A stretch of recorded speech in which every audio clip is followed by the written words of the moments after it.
चुनाव का जनादेश क्या रहने वाला है, इस पर तो आगे हम चर्चा करेंगे ही। साथ ही साथ इस वक्त की एक बड़ी खबर से शुरुआत करेंगे।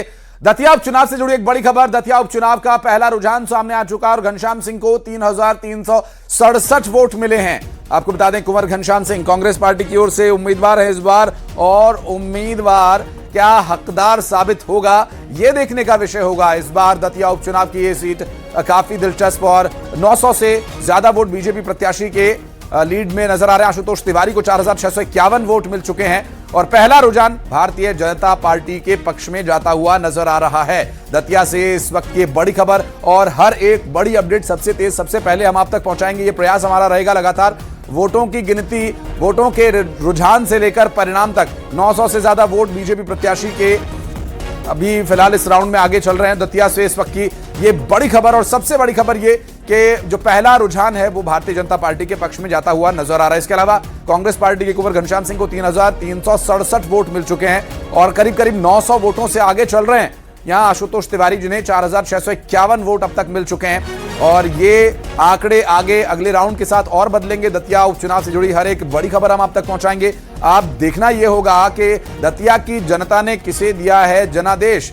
क्या इस बार का जो त्रिकोणीय मुकाबला है वो दिलचस्प और होगा, क्योंकि तीसरी जो सीट है, माफ कीजिएगा, तीसरा जो कैंडिडेट है, क्या वो भारतीय जनता पार्टी को लाभ पहुंचाएगा या कांग्रेस पार्टी के लिए ये हितकर साबित होगा। 4 तस्वीरों के माध्यम से थोड़ा माहौल को समझने की कोशिश करते हैं। देखिए, वोटों की गिनती जारी है।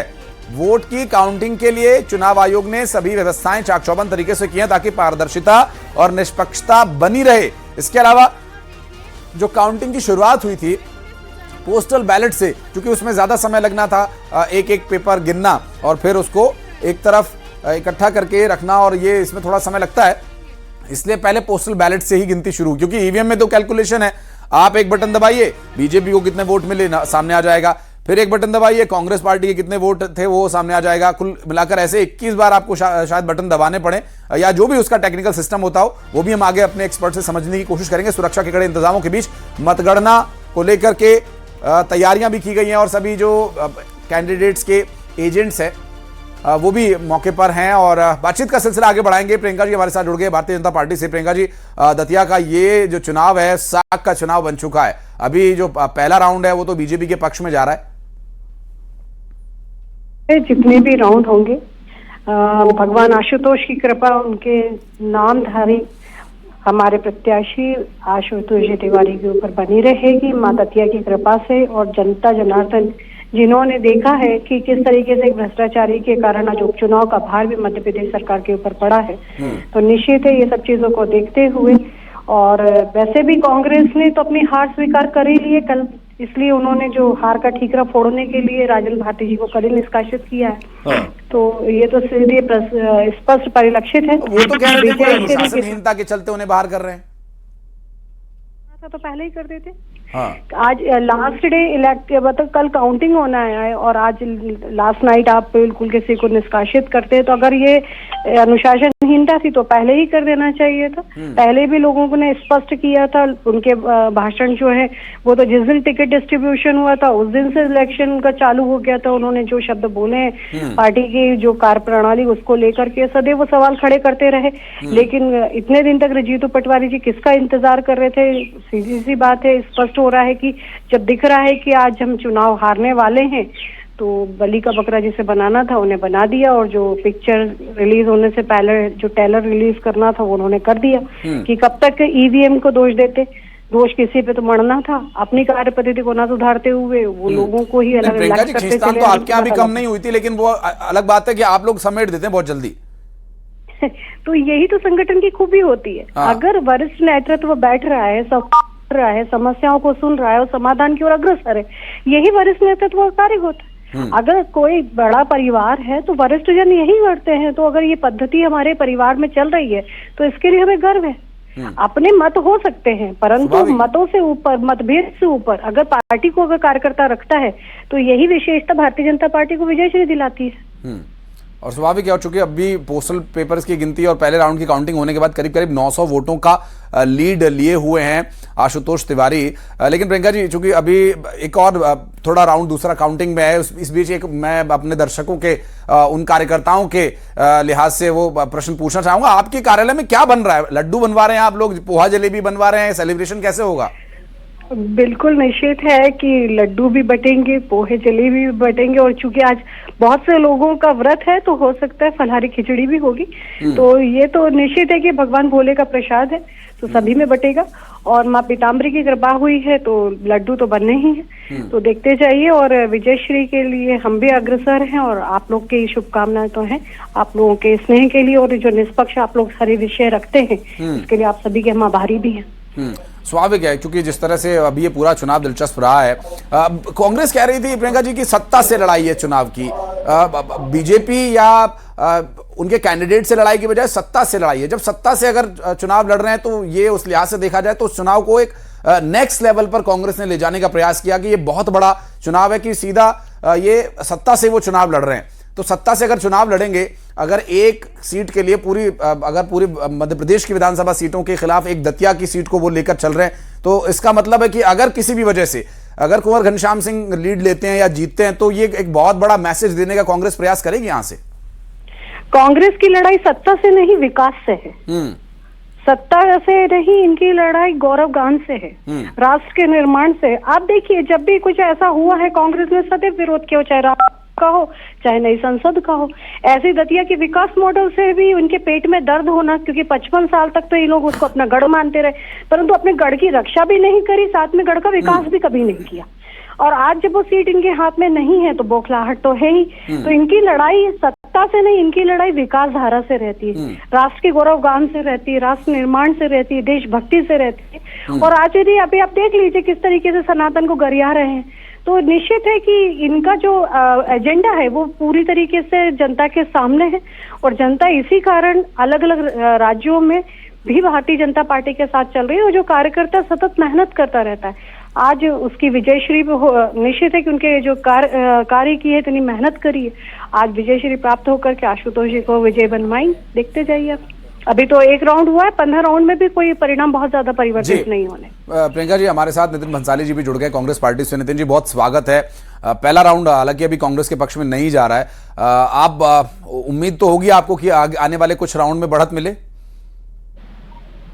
शुरुआती रुझान है, आने वाले समय पे निश्चित तौर पर आंकड़ों में परिवर्तन आएगा। हाँ। और जिस प्रकार कांग्रेस ने इस उपचुनाव को भारतीय जनता पार्टी के कुशासन और भ्रष्टाचार के खिलाफ लड़ा है, इसमें कोई दो मत नहीं कि जनता जो है वो इस बार कांग्रेस को आशीर्वाद देगी। लेकिन भंसाली साहब, एक बात आपसे जरूर जानना चाहूंगा, ये बीती रात क्या हुआ? आपने राजेंद्र भारती जी को रास्ता बाहर का दिखा दिया अनुशासनहीनता के चलते। ये मैसेज आपको नहीं लगता कि एक नकारात्मक मैसेज जाएगा? वक्त रहते अगर ये इस पर निर्णय लिया जाता तो शायद कुछ और होता। तो सर्वोपरि है। हाँ। और पार्टी में एआईसीसी जो निर्णय लेती है उसके खिलाफ मैं कुछ नहीं बोल सकता, और जो अनुशासन के जो निर्णय है ये तो अच्छी बात है। तो मतलब आप मानते हैं कि आप इस बात के खिलाफ हैं? जी, अनुशासन कहीं टूटता है। हाँ। और वो अगर रिकॉग्नाइज होता है कि भाई अनुशासनहीनता है। हाँ। और कोई भी कार्रवाई जो है हाईकमान हमारी पार्टी ऐसे नहीं करती, जांच पड़ताल। मैं कार्रवाई पर सवाल नहीं उठा रहा सर, मैं तो जनता में जो मैसेज जा रहा है उसकी बात कर रहा हूं। वो ये कि आप चुनाव लड़ रहे हैं, जिस व्यक्ति को डिस्क्वालिफिकेशन दिया गया, अगर आपने उसे पार्टी से निकाल दिया तो इस पर मुहर लग गई कि आपका कैंडिडेट डिस्क्वालिफाइड है। क्योंकि पहले तो कांग्रेस ये कह रही थी कि ये साजिश है, षड्यंत्र है, विरोधाभास नहीं होगा? ये जो अभी काउंटिंग चल रही है, इसके रिजल्ट आएंगे जवाब जो है जनता को और आप लोगों को मिल जाए। चलिए ठीक है, मैं फिर ये बताइए कि आप आज क्या बना रहे हैं सेलिब्रेशन के लिए? उम्मीद तो होगी क्योंकि आज आप जीतेंगे, कुंवर घनश्याम सिंह जीतेंगे, लड्डू बना रहे हैं, पोहा जलेबी बनेगा, क्या बन रहा है आज कार्यकर्ताओं के जश्न के लिए? देखिए, पोहा काफी फेमस है मध्य प्रदेश का। हाँ जी। क्योंकि मैं छत्तीसगढ़ का प्रवक्ता हूँ, छत्तीसगढ़ से जुड़ा हूँ। हाँ। तो मेरी जानकारी में पोहा बनेगा और जलेबी, पोहा जलेबी बनेगी। प्रियंका जी हमारे साथ कांग्रेस बीजेपी से जुड़ी हुई हैं, प्रियंका दुबे जी। नितिन जी, वो ये कह रही थी कि कांग्रेस सत्ता के खिलाफ या बीजेपी के खिलाफ चुनाव नहीं लड़ रही है, वो तो विकास के खिलाफ चुनाव लड़ रही है। कौन चुनाव लड़ रहा है? हम भ्रष्टाचार के और कुशासन के खिलाफ लड़ रहे हैं। देखा आपके खिलाफ कहाँ लड़ रहे हैं? मेरे भाई ये नहीं जानते, शायद उनके प्रत्याशी भ्रष्टाचार के कारण ही बाहर हुए। हाँ, तो इसीलिए पार्टी से बाहर कर दिया ना, वो यही तो कह रहे हैं। पार्टी आज बाहर किया, आपको तो उसी दिन कर देना चाहिए था जिस दिन सुप्रीम कोर्ट का डिसीजन आया था। हाँ। उसी दिन कर देते तो एक आपको कह सकते हैं कि उदाहरण बनता। आप एक माइलस्टोन एस्टैब्लिश करते। अगर ऐसे नाम गिनने लगूंगा तो आपकी पूरी पार्टी खाली हो जाएगी। अरे आप लोग तो कह रहे हैं कि आपने एक जो है उदाहरण प्रस्तुत किया, तो मैं तो आप ही के उदाहरण का अनुसरण का कह रही हूँ कि करना था तो जिस दिन सुप्रीम कोर्ट का डिसीजन आया था उस दिन करना चाहिए था। तो फिर रोटियां बनाने की प्रोसीजर क्यों चल रही थी, फिर रात्रि भोज क्यों चल रहे थे, फिर बार बार डिनर पे क्यों इन्वाइट किया जा रहा था, फिर क्यों बार बार उनको चुनाव लड़ने के लिए बोला जा रहा था जब उन्होंने चुनाव लड़ने के लिए मना कर दिया और उसके बाद उनकी बेटे के लिए टिकट मांगा गया। अच्छा प्रियंका जी सुनिए तो सही, प्रियंका जी सुनिए ना, नितिन जी आपको भी इन्वाइट कर रहे हैं। नहीं, हम लोगों को वैसे भी देशद्रोहियों की रोटी नहीं खानी है, हमारा नमक हमारे देश अरे के प्रति प्रियंका जी ऐसे आप थोड़ा सा मुझे मैं प्रियंका जी मैं रिक्वेस्ट करूंगा आप थोड़ा सा जिम्मेदारी से बात करें। बिल्कुल जिम्मेदारी से मैं बात कर रही हूँ। बताइए, जो लोग चीन के लिए बात करते हैं वो आप देशद्रोह जैसा गंभीर आरोप लगा रही हैं। बिल्कुल लगा रहे हैं, बिल्कुल गद्दार कह रही हूँ मैं तो राहुल गांधी को और इनकी पीढ़ियों को, मैं तो कह रही हूँ गद्दार। जो लोग शिमला समझौता करके देश का हिस्सा बांट देते हैं उनको देशद्रोही नहीं कहते हैं। इनको हरा ही हरा दिख रहा है के तौर पे भारत का विभाजन करके एक हमारा शत्रु देश पैदा कर देते हैं उनको देशद्रोही। अरे आप लोगों ने तो निर्वाचित चयन की हुई सरकारों को अपने प्रलोभन के लिए लाभ के लिए गिरा दिया। भ्रष्टाचारी जितने हैं जिनके ऊपर करोड़ों अरबों रुपए के भ्रष्टाचार के आरोप थे वो सारे तो आपकी पार्टी में हैं, शीर्ष पदों पर बैठे हैं। उस बारे में भी कुछ कह दीजिए। भ्रष्टाचार की बात आप तब करिए। बताइए हेमंत बिस्व शर्मा कौन है, बताइए आपका वो मुख्यमंत्री जो है बंगाल का वो कौन है, बताइए प्रफुल्ल भाई पटेल कौन है, बताइए एक नाथ शिंदे कौन है। ये सारे करोड़ों रुपए के भ्रष्टाचार के आरोपी आप लोगों ने ले लिए अपनी पार्टी में। और नितिन जी आपसे मैं ये भी नहीं पूछ सकता कि राजेंद्र भारती कौन है। आप कहेंगे कि वो तो कोई भी हो, क्योंकि अब तो कैंडिडेट रह नहीं गए, ना पार्टी के कार्यकर्ता ना नेता रह गए, पार्टी से उन्हें आपने बाहर निकाल दिया। लेकिन नितिन साहब, प्रियंका जी आ रहा हूं आपके पास। नितिन जी से एक बात मैं जानना चाहूंगा। नितिन जी, बार बार चर्चा ये होती है जब भी हम विश्लेषकों से बात करते हैं, एक्सपर्ट से बात करते हैं, कुछ बड़े अनुभवी राजनीतिक अनुभवी से बात करते हैं, वो ये क्यों कहते हैं कि कांग्रेस पार्टी नैरेटिव सेट करने में पीछे रह जाती है, थोड़ी देर हो जाती है। आपको लगता है दतिया में कुछ ऐसा हुआ था? नितिन जी, अरे नितिन जी ने फोन काट दिया। प्रियंका जी, नितिन जी ने फोन काट दिया। तो यही करते हैं ये लोग, भागने का काम तो करते आए हैं आज तक। बताइए, सरेंडर इन्होंने हमेशा किया है, आज ये भी सरेंडर करके चले गए। क्या बोलेंगे आप, बताइए ना। ये सरेंडर थोड़ी है, ये तो एस्केप हो गया, एब्सकॉन्ड हो गए वो तो एक तरह से।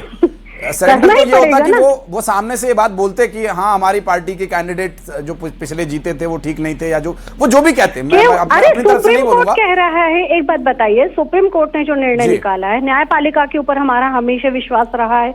हम तो श्री राम के लिए भी न्यायपालिका की शरण में रहे, ठीक है। तो न्यायपालिका जो निर्णय निकालती है उसके साथ हम लोग चलते हैं। इनको इतना ही इनको ना न्यायपालिका पे कभी भरोसा होता है। अगर न्यायपालिका इनके पक्ष में है तो इनको भरोसा है, चुनाव आयोग इनके पक्ष में है तो इनको भरोसा है। अगर नितिन जी होते तो थोड़ा और मजा आता, बातचीत होती ठीक तरीके से, क्योंकि देखिए दोनों पक्ष आमने सामने हो तो बात करने में मजा आता। नहीं तो अगर एक व्यक्ति जो प्रवक्ता है, कांग्रेस पार्टी की जिम्मेदारी उसे मिली हुई है, अगर वो जिम्मेदारी छोड़कर थोड़ा पीछे हट गया, हो सकता है टेक्निकल कोई फॉल्ट हो, क्योंकि बारिश का मौसम हो सकता है, नेटवर्क की वजह से भी फोन कट गया, इसलिए हम अपना कुछ ज्यादा उस पर नहीं बात करेंगे।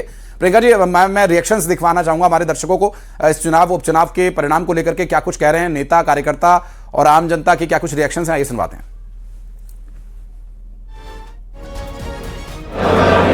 देखिए, आज का दिन सबसे ज़्यादा महत्वपूर्ण है और आज पूरा 3 लेयर में व्यवस्था है। अपने अंदर, मध्य की और बाहर की व्यवस्था लगी हुई है। पार्किंग की भी पर्याप्त व्यवस्था लगी हुई है। ये सुनिश्चित किया जा रहा है कि कोई भी अनधिकृत व्यक्ति अंदर प्रवेश ना करे। पूरा जो एक्सेस है उसको कंट्रोल में रखा हुआ है।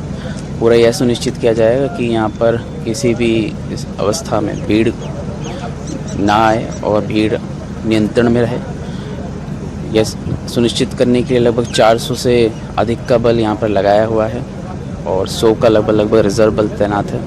साथ में शहर में भी पर्याप्त व्यवस्था लगी हुई है। सभी परिस्थितियाँ ऑलरेडी एंटिसिपेटेड हैं और उसके लिए जितना पुलिस बल आवश्यक है वो ऑलरेडी लगाया जा चुका है। और हर परिस्थिति में भीड़ को नियंत्रण में रखा जाएगा। क्या उन लोगों पर नज़र रखी जा रही है जो बाहरी क्षेत्र के लोग हैं? बिल्कुल बिल्कुल, जो भी इस तरह के लोग हैं जो संदिग्ध हैं, चाहे वो सोशल मीडिया के माध्यम से पता लग रहे हैं या फिर लोकल इन्फॉर्मेशन के माध्यम से, उनको ऑलरेडी चिन्हित किया जा चुका है और उन पर ऑलरेडी प्रतिबंधात्मक कार्रवाई की भी गई है और भी यदि कोई ऐसे आ रहे हैं तो उन पर की जा रही है।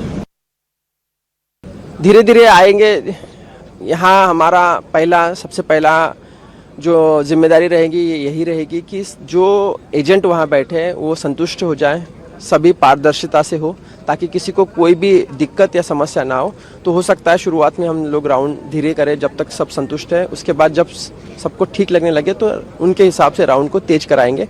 लेकिन कहीं भी कोई भी अगर गलती की गुंजाइश है तो उनको स्पष्ट रूप से दिखाया जाएगा, ताकि कोई भी हल्ला ना हो, कोई भी ऐसी स्थिति ना बने कि कहीं भी उनको ट्रांसपेरेंसी में कमतरता आए।